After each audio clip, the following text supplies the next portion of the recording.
I'm ready for it. Yeah, I'm ready for it. Just this moment? Yeah. Wow, just like that? Yeah, I'm ready for it. Cool. Yeah.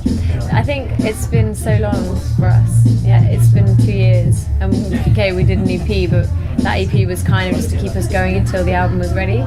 And so we've been ready, I think, for quite a long time. It's just that it was very accelerated at the beginning. And it felt like it was terrifying in a way because I'd never sung on stage and our first show was a sellout, and it was just, and we weren't ready at all. But we just had to do it because you just got to play live at some point, and I had to kind of get used to it. And so that's why I think it's definitely happened at the right time. But it's just funny because, yeah, it's been a funny old ride, I guess. What I remember is that when we'd written like 11 songs, I sequenced them together on my iPod and sort of listened to them in a row. I was like, yeah, we've got an album, brilliant. And you ended up writing 60 songs for the album.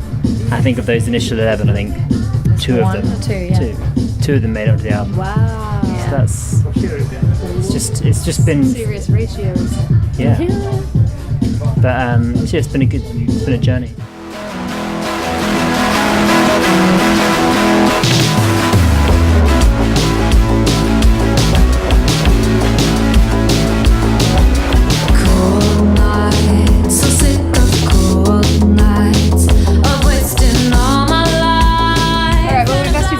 Some records and CDs, albums that are important to you. Happy Soup, which is Actually, Baxter Jury's. Okay. You're gonna do this the whole way through? Yes. I picked Baxter Soup because it's Baxter Jury's second album. He was on Rough Trade before, I think. I think it's absolutely brilliant. And it's, I kind of, my parents were really into the Blockheads. Okay. So I kind of grew up listening to Ian Dury and the Blockheads. So when I knew that Baxter, and I saw the film that was quite a lot about Baxter, and when I heard that he was going to be releasing this album kind of last month, I was worried because I just thought to kind of make music when your parent has been so incredible and prolific and done so much, that's really scary.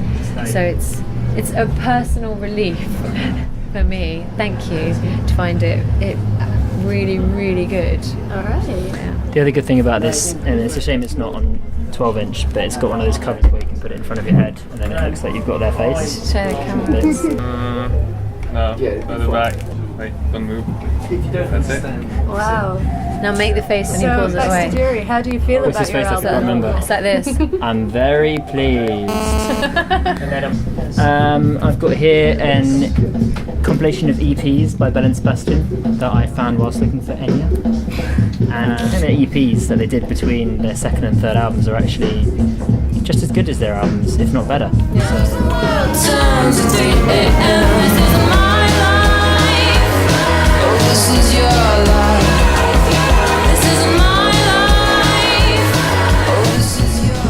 This is a seminal album for me. I think this is probably the album that has most influenced me, kind of in just the way I see life. It's Hatched by Fresh Maggots. It's a kind of country western. I mean, it's an iconic album. It actually became quite a cult classic. It's the first time it's been on vinyl. I think it was released in 1971. Never ever mentioned it. I've got like 5 copies at home. They're all signed. Shut up. This is just a record by a band that's friends of ours. Louis, who plays bass in this band, Theme Park, played keyboards with us for a bit. He's a really sweet kid. They're really nice guys. It's just a good record. I had to pick Blondie. This is Eat to the Beat, which has one of my favourite songs, Atomic, on it. I don't know, I think they were amazing.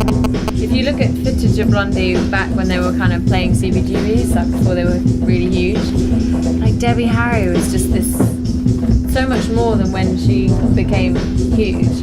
It was just like, she was just like punching people, and she's just this fiery ball of blonde hotness. So Midlake? I just saw this. I thought it looked good. It's a split between Midlake and Will Self, the author. Really? Yeah, I know. It's he's reading a late night tale. It's just, I think this was for a record store day, so that's why. It's a bit random. Yeah, I was looking for Take That, but apparently they don't have any Take That in this shop. What I don't are know you doing why. about? What was your Take That song of choice? Rule the World from the Stardust We think Gary Barlow is a genius. soundtrack. Deadly serious. Yeah, definitely. We would work with him. We'd write with him. We would definitely. I wouldn't do a co-write with him. No, we'd like collaborate with him. We'd I have him would like collab. feature Summer Camp feat Gary Barlow or Gaza B, as he would probably have to call Would he be himself. rapping? Maybe. Okay. I remember they had a documentary where they kind of brought Robbie and Gary back together, and Gary was in like this really plush like stick sitting on his terrace like overlooking his lake. Yeah, you know, we just need to sort it out, we just need to be friends again. Gary was like, no. I mean, no, Robbie was like, no. Yeah, well. I don't even know where that story was going. Yeah, that sounded like a really good story until I actually thought about what you were saying. I remembered something that happened. Worst interview ever. Got some, you know, spare pants, garlic, ketchup.